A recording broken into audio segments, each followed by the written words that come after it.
that in quite some time, probably since Carol Campbell days, quite frankly, y'all. She brought jobs to our state.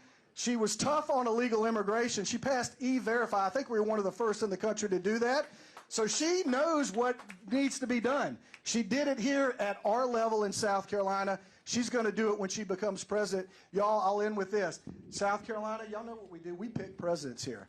Most of the times we get it right. And I've got confidence in y'all that when we vote on February 24th, we'll get it right again. If you don't want to stand in long lines, because y'all, a lot of people are turning out, you can vote early starting February 12th. But I go to sleep at night because I've seen this movie before. Y'all have seen it as well in South Carolina. Everyone is against her but the people, and that's how she's going to win. Ladies and gentlemen, let me introduce my good friend and your next president of the United States of America, Nikki Haley.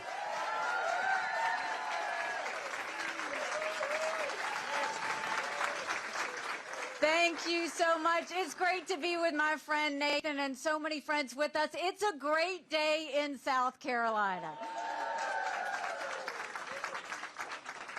We have been through so much together. Think back to when this all started. When I came in as governor, we had 11% unemployment. We had thousands of people on welfare, and South Carolina was the butt of the jokes. And what did we do? We all pulled together and we rallied. And what happened? From there, we went and we started making sure that all those jobs that went overseas with the textiles, we went and said, let's start building things in America again, and we're going to do it in South Carolina. By the time I left, we were building planes with Boeing. We were building more BMWs than any place in the world. We brought in Mercedes-Benz. We brought in Volvo, 5 international tire companies. They were calling us the Beast of the Southeast, which I still love.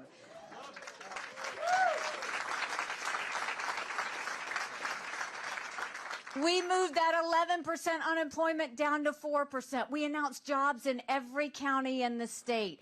We acknowledged some truths. We said if you have to show picture ID to buy Sudafed, if you've got to show picture ID to get on a plane, you should have to show picture ID to protect the integrity of the election process. We passed voter ID in South Carolina. We passed the toughest illegal immigration law in the country. President Obama sued us over it, and we won.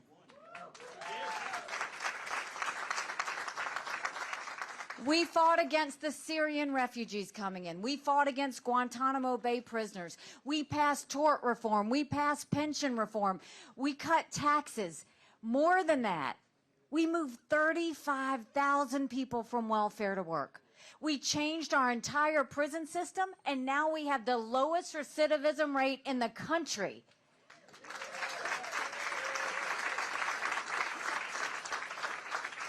And South Carolina became proud. By the time I left, we were named the friendliest state in the country, the most patriotic state in the country. And don't blame me for this one, the #2 state in the country that people were moving to.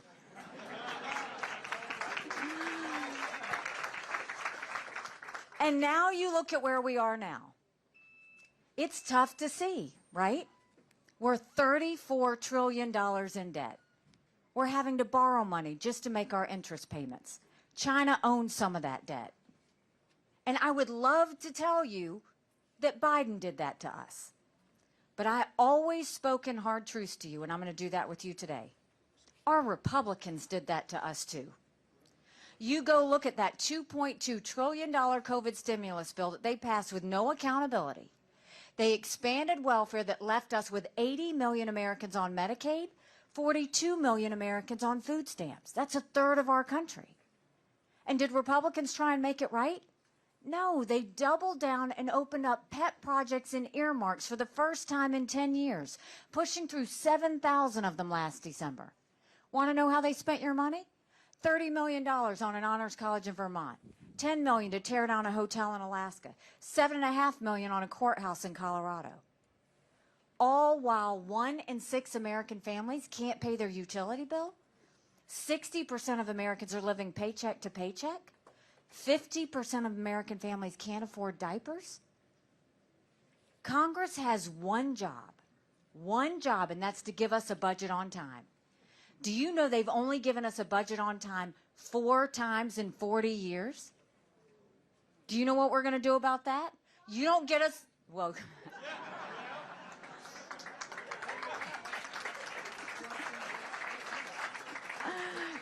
God bless you for saying that. We're going to tell them, you don't get us a budget on time, you don't get paid, period.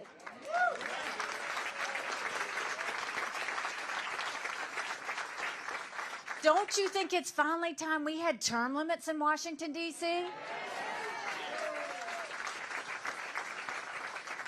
Don't you think we need to have mental competency tests for anyone over the age of 75? Now, let me say this. I'm not being disrespectful when I say that. We all know people over 75 that can run circles around us. And then we know Joe Biden. These are people making decisions on our national security. These are people making decisions on the future of our economy. We need to know they're at the top of their game.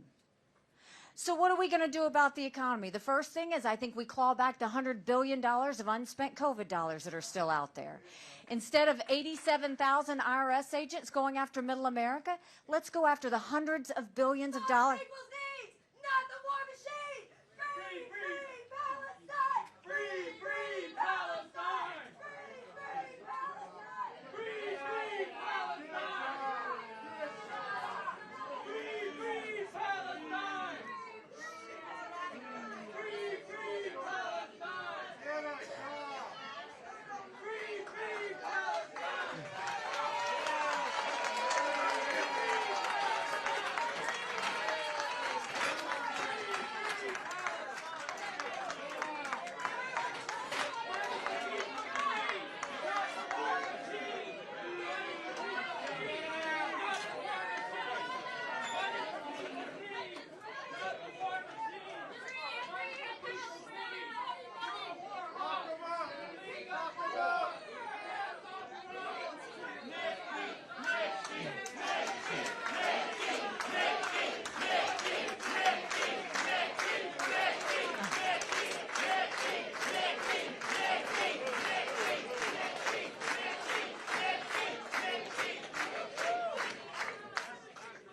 You know, let me just say this. She's taking Israeli lobby money just like Biden. You can't be our president. Oh, God bless him. You know, I'll say this. Don't ever get upset about people like that. Military men and women sacrifice every day for their right to do that.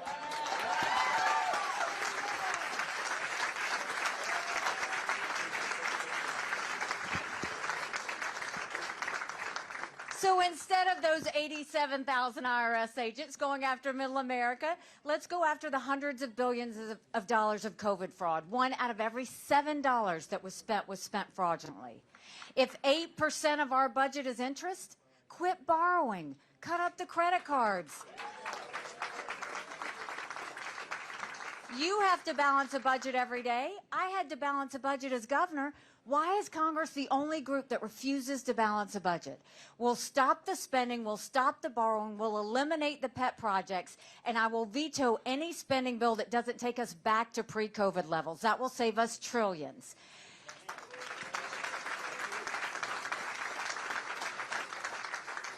Then we'll take as many federal programs as we can and send them down to the state level. That will reduce the size of the federal government, but it will empower people on the ground. Think education, think welfare, think healthcare, think mental health. If all of those were empowered by the states. And then we want to make sure that we focus on the middle class. We're watching the rich get richer and the poor get poorer. We have to open up the middle class. That's why we want to eliminate the federal gas and diesel tax in this country. Make sure we cut taxes on the middle class.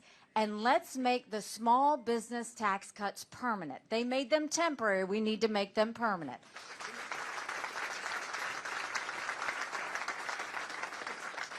Small businesses are the heartbeat of our economy. We need to act like it. Then when it comes to education, Did you know only 31% of 8th graders in our country are proficient in reading? Did you know only 27% of 8th graders in our country are proficient in math? If we don't do something quick, we're going to be in a world of hurt 10 years from now. What we need to do is make sure, first of all, that we focus on reading. We knew in South Carolina, if a child couldn't read by 3rd grade, they were 4 times less likely to graduate high school. So we started holding our kids back instead of pushing them forward. We brought in their parents. We did reading remediation. We set them up for success. We've got to do that all over this country to get our kids reading again.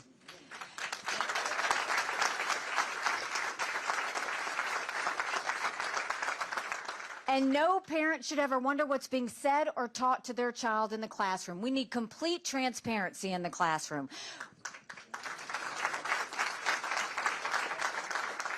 We'll put every curriculum online so that parents can see it. And parents need to be able to decide where their kids go to school or what mode of education they get. They know their kids best. And let's start building things in America again. Let's put vocational classes back in our high schools.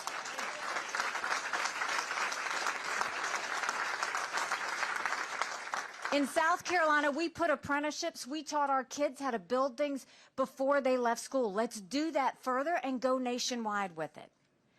And then I got to tell you, to all your girl dads out there and all you strong moms, we love our boys, but we have to raise strong girls. Strong girls become strong women. Strong women become strong leaders. And none of that happens if we have biological boys playing in girls' sports. We've got to cut that out.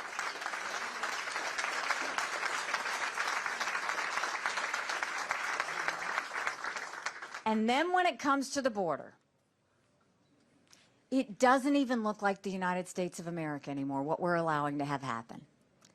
Now remember, we were in that fight together. We passed the toughest illegal immigration law in the country. We need to take what we did in South Carolina and go nationwide with it. We need to do a national E-Verify program that requires every business to prove who they hire is in this country legally. We need to defund sanctuary cities once and for all. No more safe havens in America.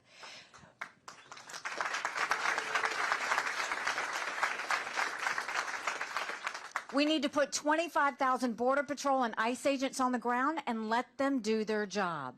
Let's go back to the Remain in Mexico policy so that no one even steps foot on U.S. soil.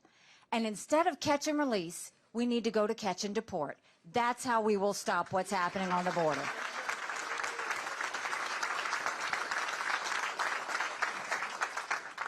And you know, growing up in Bamberg, South Carolina, my parents always taught me, you take care of those who take care of you. I'm going to ask you for taking care of those who take care of us. Right now in America, over 35,000 of our veterans are homeless. 1 in 3 suffers from PTSD or thoughts of suicide. We lose 22 heroes a day to suicide. If a veteran needs a doctor's appointment at the VA, on average, takes 29 days. Why 29 days? Because on the 30th day, they can go to the doctor or hospital of their choice. So midway through the 29 days, they get a call to reschedule, and the clock starts all over again. It's shameful how we treat our veterans. Now, y'all will remember when I was governor, Michael was deployed to Afghanistan. And when he came back home to us, that was a lot of prayers answered. But that was the easy part. When we got home, life got hard. Michael couldn't hear loud noises. He couldn't be in crowds. Life had passed him by for the year that he was gone, and the transition was tough. We can't just love our men and women when they're gone. We got to love them when they come back home, too.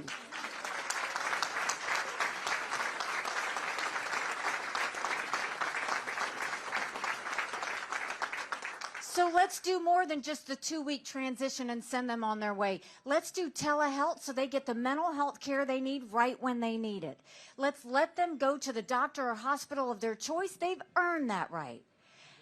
And I think the best way we deal with VA health care, I think every member of Congress should have to get their health care from the VA, and you watch how fast that gets fixed.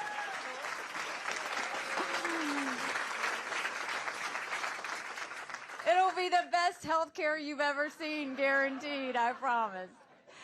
And you know, there were two things when I was at the United Nations that Russia, China, and Iran never wanted us to have. They never wanted us to have a strong military, and they never wanted us to be energy independent. We won't just be energy independent, we'll be energy dominant. We'll get the EPA out of the way. They care more about sagebrush lizards than they do about whether we can afford our utility bill. We'll get the EPA out of the way. We'll speed up our permitting. We'll export as much liquefied natural gas as we can. We'll do nuclear power. We will turn our energy sector into an economic powerhouse. That's how we'll make sure we pay down our debt and get inflation down as well. And then when it comes to national security, we need to focus on what works. When I was at the UN, we told countries what America was for and what America was against. I didn't care if they didn't like me, but I wanted them to respect America. And when you look right now, you've got a war in Europe, you've got a war in the Middle East, you've got North Korea testing intercontinental ballistic missiles capable of hitting the U.S., and you've got China on the march. None of that would have happened had we not had that debacle in Afghanistan. Think about it. The fact that Michael and his military brothers and sisters who served there had to watch us leave Bagram Air Force Base in the middle of the night without telling our allies who stood shoulder to shoulder with us for decades because we asked them to be there. Think about what that said to our friends. More importantly, think about what that said to our enemies. Now we've got a lot going on.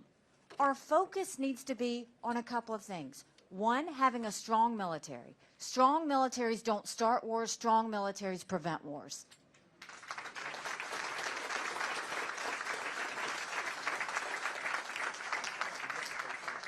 And the second thing is make sure that who we partner with is strategically aligned with us. I don't think we need to give cash to any country, friend or enemy, because you can't follow it and you can't hold it accountable.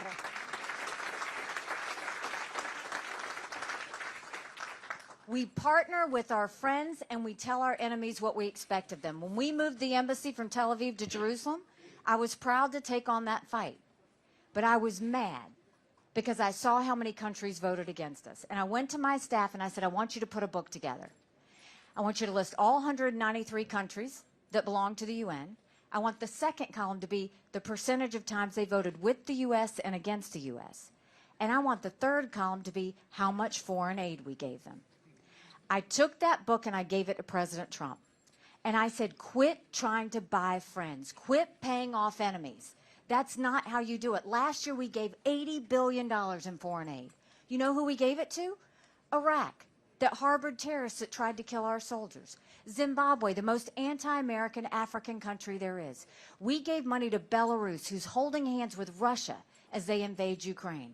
We gave money to Cuba, who's a state sponsor of terrorism and now has a spy base going up against us. But the one that makes me sick to my stomach, we gave money to China. How weak do we look? When I am president, we will no longer give money to countries that hate America.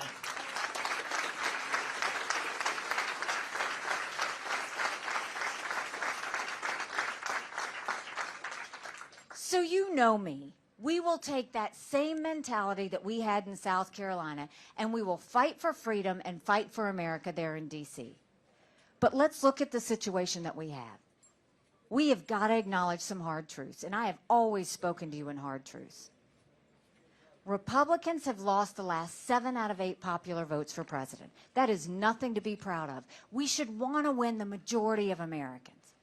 But the only way we're going to win the majority of Americans is if we have a new generational conservative leader and we leave the negativity and the baggage behind. Hard truths.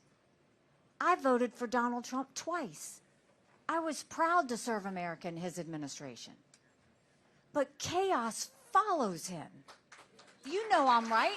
Chaos follows him. And we can't be a country in disarray and a world on fire and go through 4 more years of chaos. We won't survive it.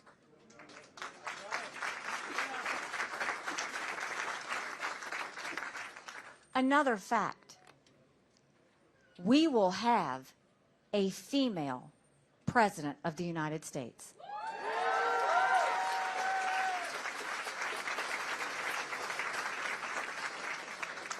But the hard truth is, it's either going to be me or Kamala Harris. And you know why?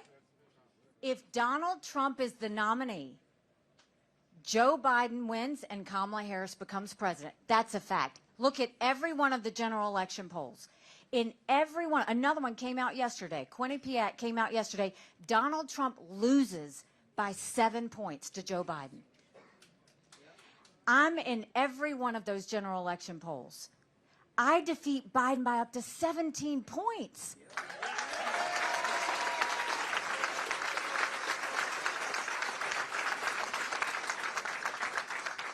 Do you know what that means? That means it's bigger than the presidency. That's House, that's Senate, that's governorships, that's school board.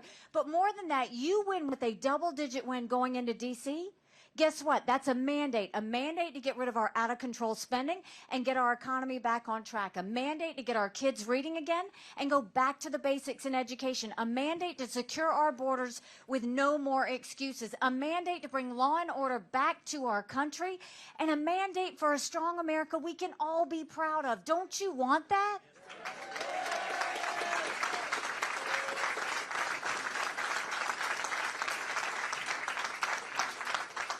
Because we could have that. But it's going to take a lot of courage. Courage from every single person in this room and the overflow rooms.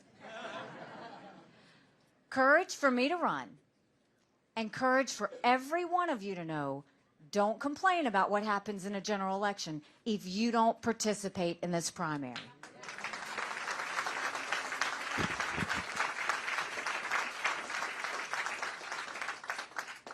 We have a choice to make. 70% of Americans have told us they don't want a Trump-Biden rematch. The majority of Americans disapprove of Donald Trump. The majority of Americans disapprove of Joe Biden. Both of those presidents put us trillions of dollars in debt that our kids are never going to forgive them for. And do we really want to go forward with a country in disarray and a world on fire with two candidates in their 80s?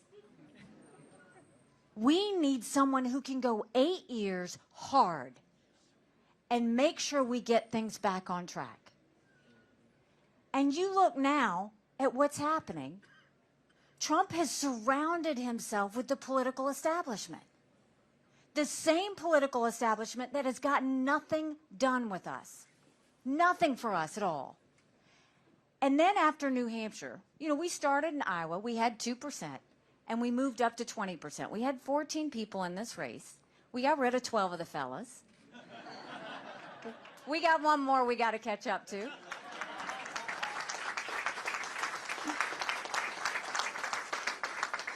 The goal is to build. So we went from 2% to 20% in Iowa. Then we got 43% in New Hampshire.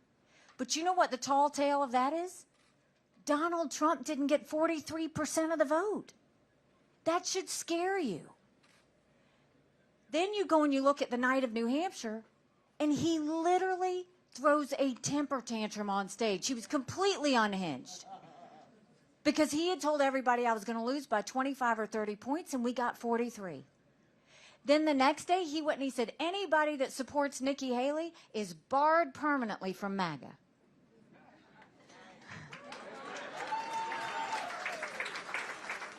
We had some fun with that. We printed some T-shirts that said barred permanently. We sold 15,000 T-shirts.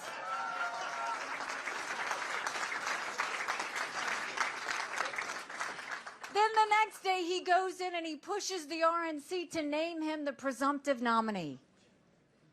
And they got blowback, and that didn't work. And then the next day he's in court, and he has a big verdict against him. And I'll be honest, I haven't paid attention to his court cases. I don't know where he's innocent, where he's guilty, or what's happened. But what I do know is after that speech he gave in New Hampshire, after that verdict, he railed on a lot of things. He talked about revenge after New Hampshire. He talked about how he was a victim after the court case. But you know what he didn't talk about? He never once talked about the American people. Never once.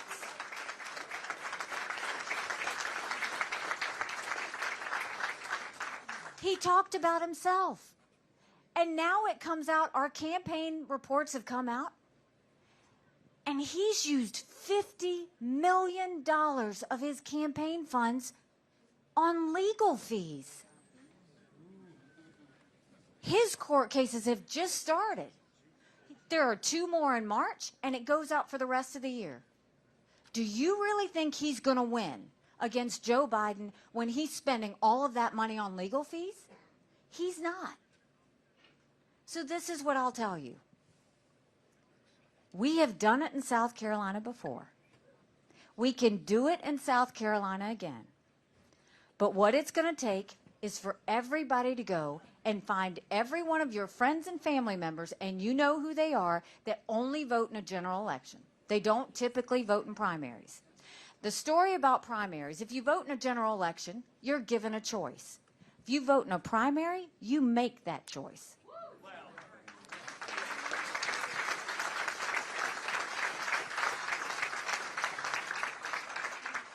So when you leave here, take a yard sign.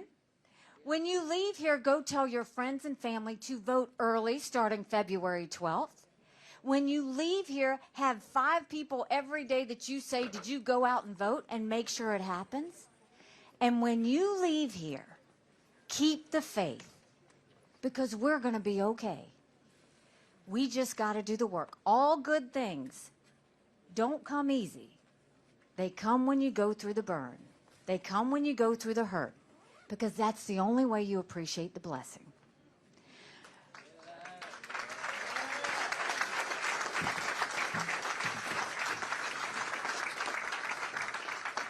Someone asked me why I was running, and I will tell you, 7 months ago, I dropped Michael off at 4 a.m. for another year-long deployment. And I watched him and 230 soldiers pick up their 2 duffel bags of belongings and go to a country they'd never been, all in the name of protecting America. They're willing to sacrifice their lives and their families because they still believe in this amazing experiment that is America. So if they're willing to sacrifice for us there, shouldn't we be willing to fight for America here? Because we have a country to save.